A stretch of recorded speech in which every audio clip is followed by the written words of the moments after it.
Kidlat News Updates.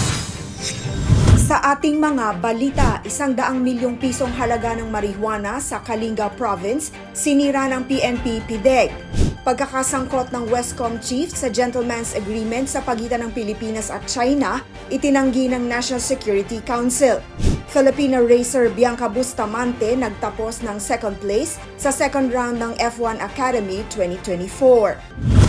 Ako po si Cesar Soriano, kasama ang buong puwersa ng Kidlat News Channel para ihatid ang nangungunang mga balita sa buong kapuluan ngayon. Sinira ng Philippine National Police Drug Enforcement Group o PNP PDEG ang 100 milyong pisong halaga ng dried marijuana leaves at ekta-ektaryang pananim ng marijuana sa Kalinga Province. Sa statement na inilabas ng PNP PDEG, nireport ng ahensya na nagkaroon sila ng eradication operations sa Barangay Boscalan at Barangay Lokong sa bayan ng Tinglayan, Kalinga. Nasamsam mula sa mga operasyon ang humigit kumulang na 225 kilos ng dried marijuana leaves. Samantala, kanilang binunot ang 122,500 na halaman ng marijuana sa Barangay Lokong.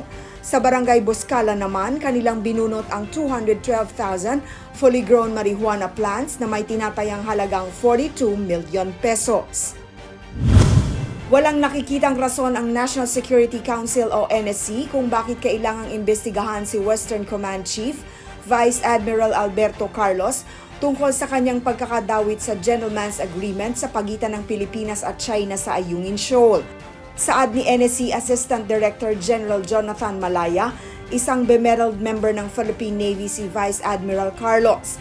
Ang paglabas umano ng pangalan ng Admiral ay pawang peking istorya at disinformation na nagmula sa Chinese Embassy. Matatandaan na itinanggi rin ni National Security Advisor Secretary Eduardo Año at National Defense Secretary Gilberto Teodoro Jr. ang mga alegasyon ng China na parte umano sila sa pagbuo ng isang new model sa pagtugon sa sitwasyon sa Ayungin Shoal. Babala ng mga opisyal, huwag maniwala sa propaganda ng China dahil layunin lamang ng mga ito na magkawatak-watak ang mga Pilipino. Nakatapak na rin sa podium ang Filipina racer na si Bianca Bustamante nang tumapos siya ng second place sa second round ng F1 Academy 2024 sa Miami City, Florida, USA.